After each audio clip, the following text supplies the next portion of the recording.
Thank you for taking the time to spend with us. I know how very, very busy you are with all the acquisitions you're doing. No worries. So in my opinion, the word acquisition doesn't really describe what we do. I feel like it's more about partnering with companies that are culturally more aligned with us. What's your thoughts on that? Yeah, I mean, the word acquisition is really kind of clinical, technical term, and in that sense, it's probably right. But yeah, I think where you are getting at is what we do in practice, which is we partner together with people and businesses that are compatible with us, both culturally as well as propositionally, and we as an organisation really value that aspect of people. That's what acquisitions are really about. So yeah. Yep.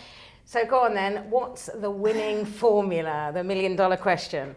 Well, I don't think there is one size fits all. Yeah. Is the truth, and this again comes back to the fact that these are people's businesses, and there are desired outcomes that vary depending on which sort of acquisition opportunity you are looking at. So all we can do, and we pride ourselves actually as an organisation of being nimble and flexible enough to accommodate these desired outcomes or acquisition structures that will achieve these desired outcomes in a way that perhaps isn't done generally in the marketplace.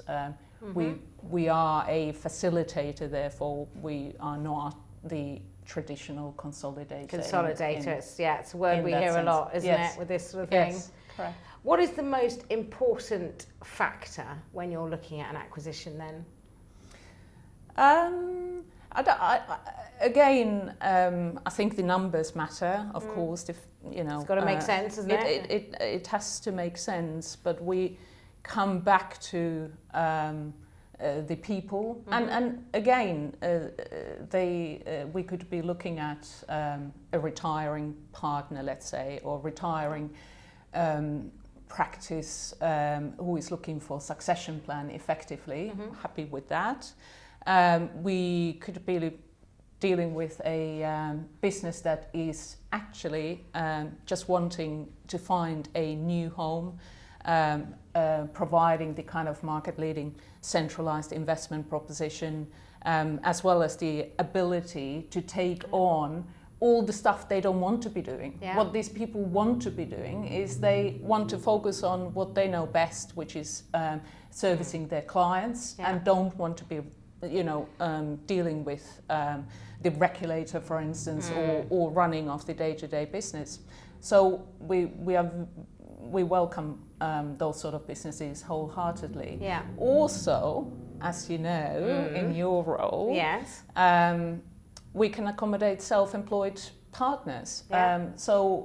People who are not ready yet to sell in any way, however, are looking for a better proposition for their clients and an environment where they enjoy working for the next few years to come, until such time they are ready to exit, which we can offer. We can offer the so-called practice buyout underpin for those people to give them comfort that once they have transitioned clients to our proposition, it's the right place for them to stay on when the partner themselves may be retiring and moving on.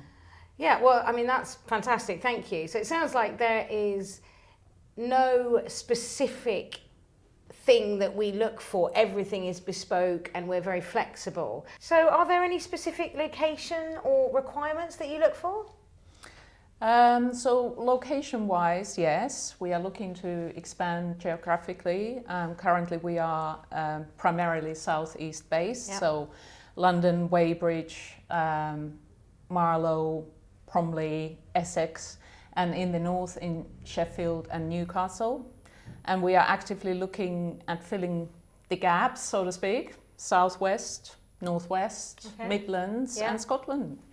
And in terms of requirements, look, I mean, many of these businesses have been in operation for decades, right? And they haven't been in a big organization with the bandwidth and frankly the resource to carry out business necessarily the way we would. Yeah. However, as long as we can see that they have in good faith intended to deliver good client outcomes all the way, that's fine for us. I mean, they are a bit like Eton Mets, right? There are the good bits there, and you need to find them and identify them, value them appropriately, and successfully then integrate. Perhaps some of those bits will become our good bits, and sometimes our good bits will replace their good bits to make the pavlova kind of. Oh, I see. And can I just find out, where did we get that food analogy from? Well, clearly, Roger and I having an afternoon coffee. Yeah, it sounds like a very posh afternoon tea if it's got pavlova, but there we are. Yeah, afternoon tea, of course. Of course, there we go. Next question. How do you value a business? Yeah, so I think simplistically put, we will, it's the boring bit, right? Yeah. So we will look at the going concern, ability of the business to generate going concern profits and ultimately cash flows. Yeah. Right? And with that, what we factor in is clearly what sort of business are we considering? Is it an extension to our geographic footprint, or perhaps an extension to our existing proposition when we consider synergies, revenues, cost synergies, and so on? Traditionally, and for many years, the market has been very focused on recurring revenue-based, multiple-based valuations. I think with the increasing interest from financial investors, private equity, etc., we are a little bit more sophisticated these days. So the focus is on EBITDA, and which is the proxy for kind of cash flow generation, ability of the business before you take into account where the funding came from and what it cost. Okay. Thank you. That did make sense. That's great. Oh, excellent. There you go. Is there any form of incentive that you put into place for the seller? Yeah, absolutely. I mean, why would we not incentivize above target performance? And this is often a key part of our acquisition structuring. So we will enable the sellers to benefit from above plan performance through the deal structure itself, but also the incentivization of the continuing advisors, their overall compensation will be reflective of that. Trying to hang on to the business, making sure it grows with us once we've acquired. And we want to align. And with that alignment, key part of that at Foster Denovo will be the ability potentially for the sellers to benefit of Foster Denovo equity.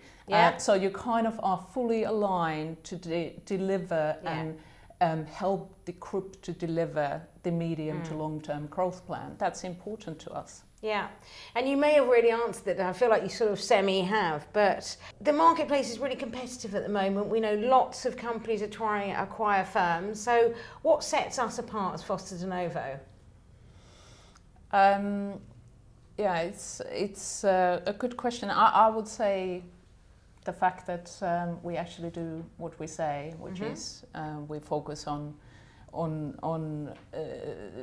the importance of the human side in delivering a successful transaction, which often is just measured through the numbers, the figures, and the delivery of those. But they wouldn't happen without the human element being successful behind it. So, and that I think is a differentiating factor. No, I completely agree, and well, I wouldn't be here otherwise. So thank you very much for your time. That's been brilliant. A pleasure. Go and acquire some more firms. Yeah, lovely. Thank you. Will do.